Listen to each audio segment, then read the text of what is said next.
Good day of practice today. Guys have been hard at work, so we can hop right into it. Right left, James.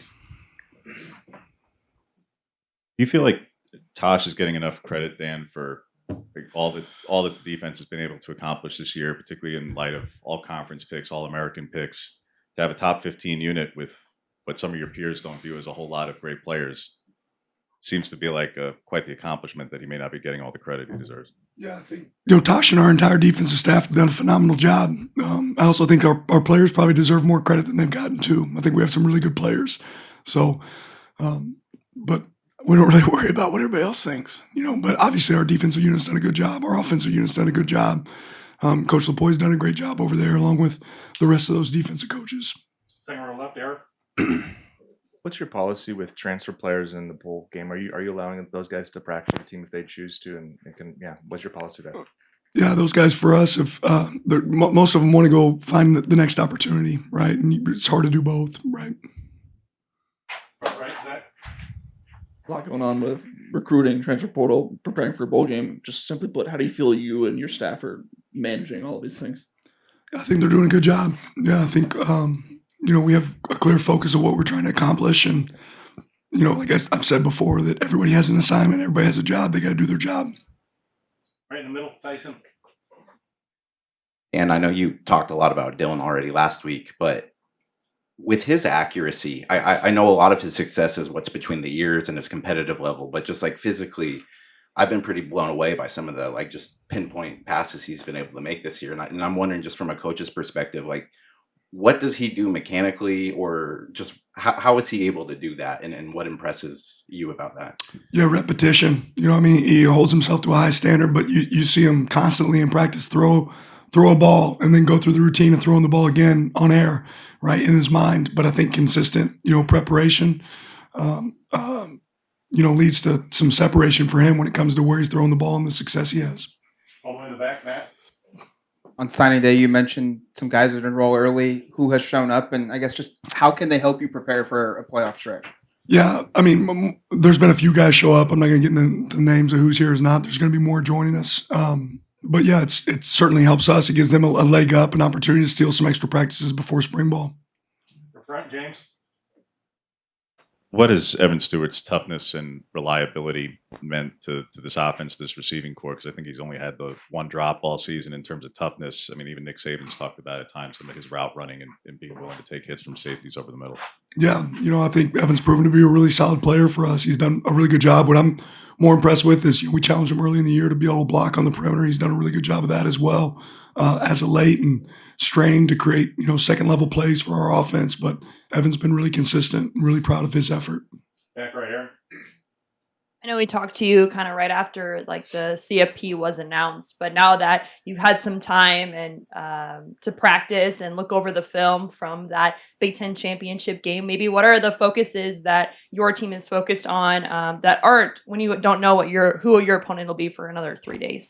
Yeah, we're kind of prepping for both. Really the first week we focused on us and did a really deep dive into us and who we are and what we've done well, what we can improve. And then really this week we're working on a little bit of both. Tennessee and Ohio State. All right, Zach. When it comes to the portal, how do you guys balance being patient and waiting for some potential big names to become available versus going after guys that you think can help you guys right now?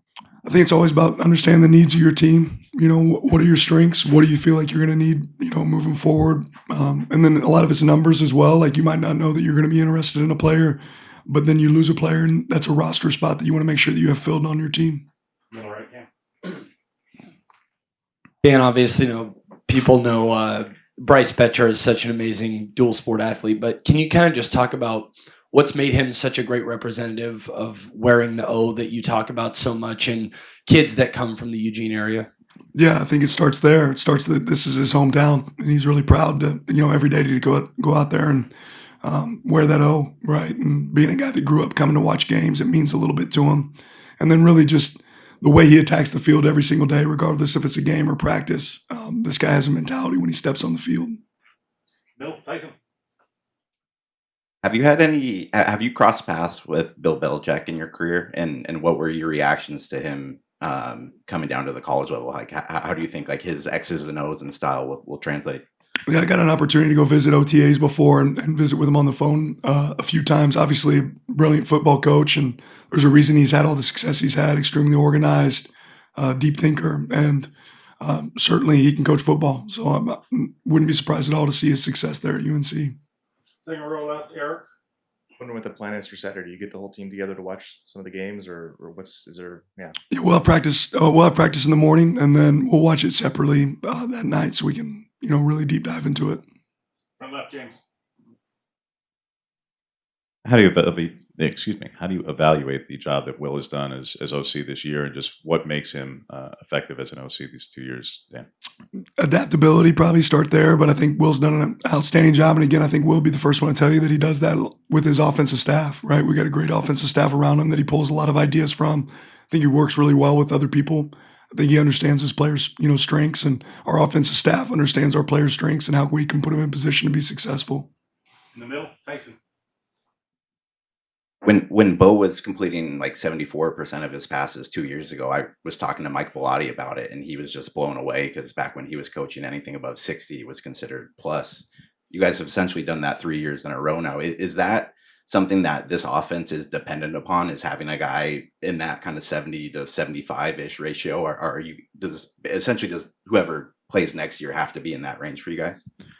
Well, I think that's good football, right? And I think the completion percentages across college football have gone up over the last few years. But I think it's a product of good quarterback play, and I think it's a product of a good system that we've done a good job of developing those guys to take the ball where it needs to go and have high execution. There's a lot more yards after catch now in college football than there were 15 years ago. I think that starts with, there's some passes that are completed that the average depth of target might be a little bit less, but those guys turn those plays into great plays.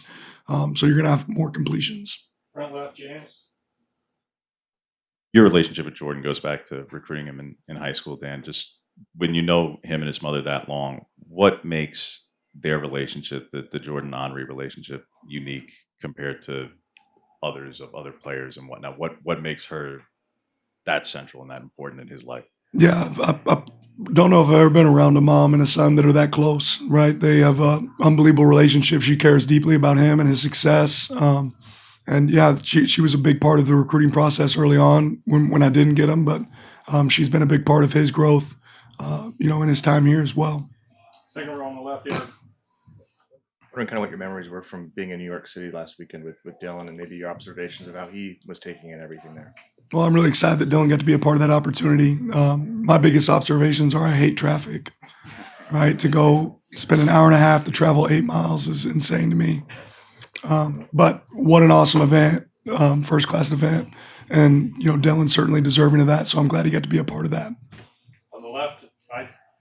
Coach, we've seen you come in here after practices, after games, and I've never heard your voice quite this shot. I'm curious what makes this time of the year just so intense that you can lose your voice from a practice on Wednesday. Yeah, I guess I didn't know I was going to talk to you guys. On the right, Zach. Neutral site games don't tend to favor Oregon because we're up in the Pacific Northwest. How valuable is it to have this game at the Rose Bowl when Ohio State or Tennessee will be, traveling across the country and you guys just have a short trip down to LA? Well, I certainly think there's an advantage right now for our fans to be able to hop on opportunities wherever those tickets may come from, to be able to get as many of them as possible so we can fill up that stadium and make it feel like a home game. There's other teams that don't know if they're going to be there or not, so it's our chance to take advantage of as many of those seats as possible, and certainly could create an advantage for us in the game if we're able to attack that. Front left, James. The adage, Dan, is that you never want to be the guy after the guy, and yet Dylan's done that throughout his football career, and arguably maybe he was even more successful at times than his predecessor. And he's also been a really hard act to follow. What is it about your quarterback that he's just wired this way, that the pursuing and following a Bo is not too much, and hearing questions about Bo or Caleb or Kenzie or whatever it was isn't too much, that he relishes those opportunities? Yeah, I think ultimately the stage is never too big for Dylan, right? He's shown up big in pressure moments for us. I think he holds himself, again, to a higher standard than a lot of other people do. And, he has high expectation for himself, but when you can stay that composed in pressure situations, and have success like he's had, it kind of illustrates it for itself, right? He's just been really good in those moments. Last question, Eric. there was a lot made of bye week, in terms of the I guess the CFP playoffs. So now you're kind of living it here with the opportunity to have a little more extra time. What have been the advantages in your mind of earning that bye? Yeah, recovery. It's been a big piece. We've been able to kind of distribute our practices a little bit differently than we would during a normal game week. More of like a 3-day on, day off model. More recoveries and lifts. Opportunities to take advantage of the weight room as well. And then just really studying ourselves. You can do a lot deeper dive when you have a little bit more time.